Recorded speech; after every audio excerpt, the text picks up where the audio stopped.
Hello and welcome to our final segment of the series, What You Need to Know About World Religions. This is What You Need to Know About Hinduism, Part 2. I know this can be a little overwhelming. I don't present myself as an expert on any of these, even Christianity. But as we look at that, I hope that you'll just get focus on getting a feeling for these different religious approaches, especially the Eastern religions like Buddhism and Hinduism, that are very different for most of us, and just to kind of get a feel for where they come from, what some of the terminology is that is part of those religious faiths. And remember, for Hinduism, it really is a family of faiths, has much more to do with culture and lifestyle than with following any particular doctrine. And so as we pick up after last week, we got a lot of basics. We're going to be talking a little bit more about classic Hinduism and some of its components. So Hinduism Part 2, transmigration of the soul. In classic Hinduism, this is another term for what we often call reincarnation. The goal of life in Hinduism is to leave samsara. Samsara is an image of life, this physical life, as kind of a wheel that you're just on and on, like a hamster or a mouse in a little cage. The perpetual path of re-death. We think of it as rebirth, reincarnation, but it really is a re-death. You're born to live this drudgery and die again. And moksha is the term for freedom from samsara. And that is the ultimate goal of Hinduism, moksha, freedom. Samsara is seen as the fundamental problem of life, being stuck on the wheel in this realm of suffering, of sorrow, of ennui. Even returning to a life of pleasure thousands of times can become drudgery eventually. There are several paths to moksha, to liberation, to release. From the writing called the Bhagavad Gita, this writing, Gita, is an extended dialogue between Lord Krishna and Prince Arjuna. You don't need to know who they are, but Lord Krishna, as in Hare Krishna, we'll talk about that in just a little bit. But it offers, this conversation offers perspectives on life's fundamental problems. Most Hindus don't pursue moksha, this liberation.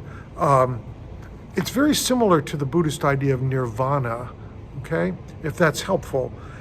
Most people don't pursue moksha as a high priority, but pay attention to daily life and all that it involves, how to put food on the table, those sort of things. Moksha may take many hundreds or thousands of lifetimes, and it only becomes a priority when the prospect of getting there seems much more imminent and closer. So we're all pretty familiar with the term yoga and think of it in terms of a kind of exercise, but yoga means discipline or a way. They're all manner of practices related to one's spiritual well-being. Even though these are good, they can keep you bound to samsara. To achieve moksha, you must be willing to let go of these good things. There are three margas, three paths or streets toward moksha and toward eventually leaving samsara. There's the karma marga, that is achieving moksha through the path of works, by being socially involved, working for social justice, for people who seek liberation through day-to-day tasks, such as raising a family or volunteering, doing stuff for the good of society. This path is about living in harmony with Dharma, with your eternal duty. A person should not be doing good deeds in order to be rewarded, but rather should do a good deed because it is the right thing. The four goods of life, all positive in karma, but limited. The Dharma are duties for one's caste, one's religious duties, that is, rituals, rites of passage, festivals, pilgrimages, appropriate for one's caste level. Wealth are artha, pleasure and enjoyment, doing things because they are enjoyable. And then the highest good, moksha. In order to achieve that, you have to give up the other three goods. Nana Marga, the way of wisdom, is the way of the mind. It is a path of knowledge. It's for more philosophical or intellectual types who must devote a great deal of time to learning and to meditation. And the Bhakti Marga, the way of devotion, is the path of devotion for the more emotional, feeling-oriented followers. They worship a god or goddess of their choice, and worshiping the divine aspect moves the focus away from selfish concerns. So the goal of leaving samsara, achieving moksha, has to do with dying to the self to be born. Sounds familiar, doesn't it? There are two central trajectories of thought in Hinduism. What is the essence of this human life? What is unique in us? What is the essence of life itself in the universe? The human essence is soul, called Atman, the breath of God. What is beyond the mind? What is beyond the body? That's beyond knowing. Brahman is the power of powers, the deepest cosmic reality. It's a very abstract concept, and it transcends all human categories. Atman, meaning spirit, and Brahman, meaning physical reality, merge. The true self is God, is ultimate reality. That is the foundational theory for the path of wisdom. It involves renunciation of attachment to anything that encourages separateness or individuality. Truth is not out there, but in here, inside. A deep awareness that leads to peacefulness, serenity, no fear, no clinging to this life. Ultimate truth is mystery. Soul and God are of one substance, consubstantial. To say, to think, and imagine nothing at all. Be cautious in the use of images and languages, though, to describe the divine. We know there are gods, little g gods in Hinduism, and these gods and their images mediate divine reality without slipping into idolatry. All deities are expression of the one, Brahman, the one reality. And having numerous gods remind us of how ineffable ultimate reality is. No individual worships all the gods. You pick your own. And the Bhakti Marga, the way of devotion, the love of God, is paramount. Worship, commitment to a god or goddess of their choice, is God is the focus of love, the beloved, the God. Divine worship moves the focus away from selfish concerns. Remember, moksha is a distant objective. It's a process that's pursued over the span of many lifetimes, and concern with daily life usually takes precedence. The religion of Vishnu is the most popular Hindu religion subset. There is a cosmic triad of gods who, between them, create, sustain, and destroy existence. Brahman, the creator Brahman, Shiva, the destroyer, Krishna, the sustainer, is the central character in the Bhagavad Gita. Vishnu is often pictured with 4 hands holding a club, which is knowledge, a ball, the earth, and a disc, which is power, and a conch shell, which has to do with water as the origins of existence. You've heard of the Hare Krishnas, the Society for Krishna Consciousness. Vishnu has many avatars, many physical forms, including Krishna, a form of the god Vishnu. Remember that Gita is a dialogue between Krishna and our Prince Arjuna on the battlefield on the eve of a large battle, as Arjuna asks to see Krishna as Vishnu with a divine eye. And then he goes to battle with no more doubts. We never know how the battle turned out, actually. Meaning, though, is the importance of devotion to the God through doing one's sacred duty, one's dharma. There is also goddess devotion as well. All goddesses are the forms of Devi, D-E-V-I, who is the great goddess. Some are consorts to gods, others are independent. Each great god is married to a manifestation of the Devi, the female, the goddess. Independent goddesses were considered malevolent, terrifying, and lustful, associated with epidemics. There's a significant contrast between married and unmarried goddesses. The most terrifying form of Devi is Kali. She haunts cremation grounds and reveals that life is painful and life feeds on death. Sakti, the active principle in Hinduism, is a feminine principle. The red forehead marking is for a goddess who denotes power, heat, and energy, while the white is for gods, cooling colors, including death and ashes. They mitigate each other. There are so many things here. It's far too complex, but hang in there. Tantra, you may have heard of tantric writings. Tantra writings are associated with goddess worship. They are technical manuals for attaining liberation, not for attaining physical pleasure, but spiritual bliss. Right-handed Tantra is a worship practice similar to the worship of Vishnu or Shiva. Left-handed Tantra is sometimes scandalous practices for the purposes of enlightenment, food, drinking, sexual activity. Tantric yoga is designed to release energy through the body.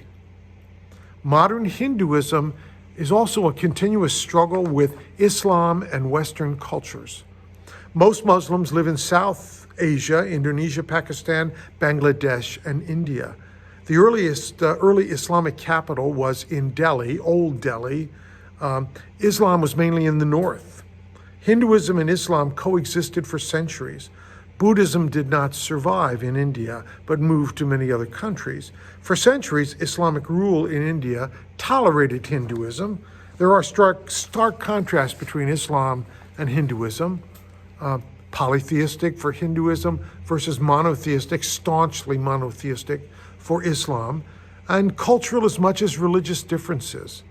Between the 18th and 20th centuries, under British rule, it led to formation of Pakistan as an Islamic state, sliced off of India. Gandhi resisted this direction. There was still Hindu-Muslim violence. There are lasting effects of the British expansion into India.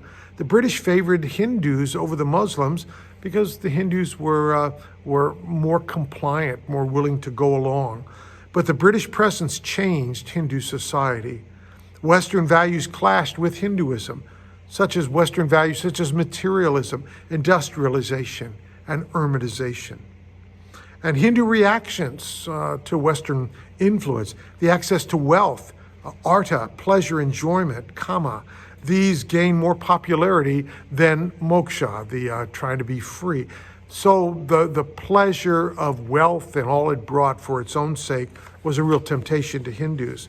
There had been a liberal revisioning of Hinduism and also a hardline, more fundamentalist response. But both of these sought better treatment for women, less discrimination through the caste system, etc.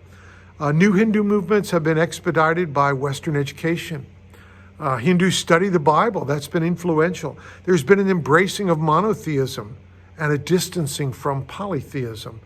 The abolition of sati, the burning of widows, and the movement of Hinduism beyond India, and the development of the idea of a nation state. We saw this particularly with Gandhi. Mohandas Gandhi saw political liberation as dharma, the new karma marga, influenced by Jesus, and karma marga having to do with political social justice involvement. And Gandhi was influenced by the teachings of Jesus. This opened a whole new avenue for the karma yoga and focused on the political sphere, which became acceptable for religious practice. Now, we know Gandhi as Mahatma Gandhi, and the title Mahatma means the great soul. Gandhi precipitated a blending of the Bhagavad Gita and the Christian New Testament. The idea was that the pursuit of truth is the pursuit of God, that truth was more important than political expediency, and that just ends were impossible through unjust means, in opposition to Machiavellian ideas where the end justifies the means. You cannot get just ends unless you employ just means. I think that is such an important teaching. Gandhi's nonviolent principle came from the Jain part of Hinduism, Jain influence, as well as from Jesus' nonviolence. Oppression could be overcome by revealing the oppressor's sin to him clearly and undeniably, and then his own sense of fairness and justice would make him relent. This was the only way to endure the brunt of oppression without retaliation.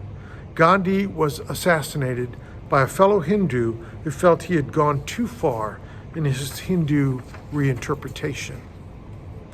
Translations of Hindu writings into other languages led to some misunderstandings.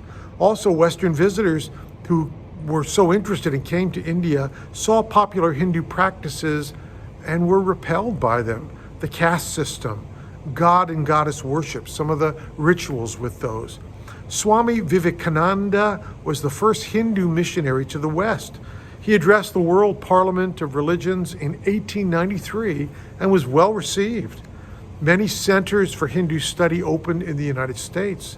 Hare Krishna, the International Society for Krishna Consciousness, was founded in 1966 by A.C. Bhaktivedanta Swami Prabhupada. Sorry for the pronunciations. Transcendental Meditation, TM, in the mid and late 50s was introduced by Maharishi Mahesh Yogi. Rajneesh, that is Rajneeshpuram, combined Hindu, Buddhist, and Christian values and formed a cult in Oregon. But that was not well received. The lasting effect of Hinduism on Western religious practice is still to be seen, but what has already been seen is the recovery of a Western mystical tradition through meditation, spiritual practices, and so forth, with people like Thomas Merton and others. So to try to summarize at least somewhat, the interspiritual teacher Mirabai Starr says that Hinduism is actually quite monotheistic, or better said, monistic. The Upanishads assert that there is only one supreme divine reality. Some more Hindu teachings. The ancient diverse tradition led to the overwhelming consensus and conclusion that the Atma, the true self, Atman, true self or individual consciousness, is the same as Brahman, God. Very much like the idea that you're with God, you are God. This is summarized in the well-known Sanskrit phrase, Tat Tavam Asi, loosely translated, thou art that. This is the final extent and triumph of non-dual thinking, called Advaita. God and the soul are united as one. And I think many of us can embrace that idea of oneness. The summary belief in Hinduism is that there are 4 disciplines, yogas, toward which different temperaments tend to gravitate. The word yoga comes from the Sanskrit for the yoke, which unites the seeker with the sought. Hindus believe that all 4 yogas can lead to enlightenment. In other words, there are at least 4 foundationally different ways of praying and living in this world. The 4 basic Hindu disciplines are Bhakti Yoga, that way of feeling love in the heart, preferred by Christianity and most mystics. There's Jnana or Jnana Yoga, the way of knowledge and understanding, and wisdom or head-based enlightenment, kind of an intellectual, preferred by some forms of Buddhism and intellectual Christians. Karma Yoga, the way of action, engagement, and work, which can be done in a knowledge way or a service way, heart way, preferred by both Judaism and Islam. And Raja Yoga, which roughly corresponds to experimentation, kind of trial and error with mind and body through a lot of different kinds of practices, through empirical honesty, being honest with yourself about the inner life and the world around you.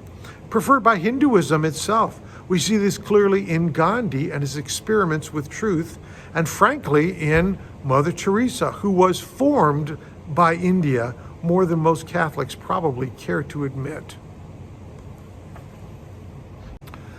And this is the final section of this lecture on Hinduism, and it's a practice.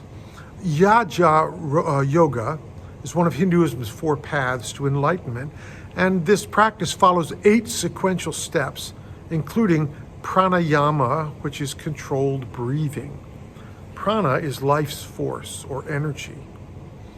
Pranayama is a willful changing of one's energy, often through the breath, using variations of inhalation, exhalation, sometimes holding the breath. From God's breath we are created, and from breath life continues. Prana as breath is inhaled into the body, carrying with it the essence of transforming, the essence of life. With our being, it is transformed, and it is transformational.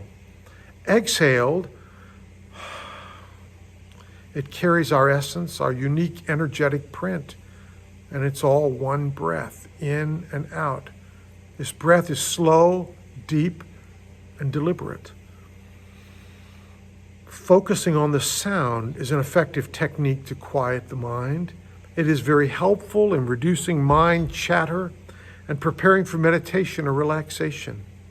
Sit comfortably with your feet flat on the ground, your hands relaxed on your thighs. Close your eyes or lower your gaze. Through your nose, slowly breathe in and out while partially restricting your throat.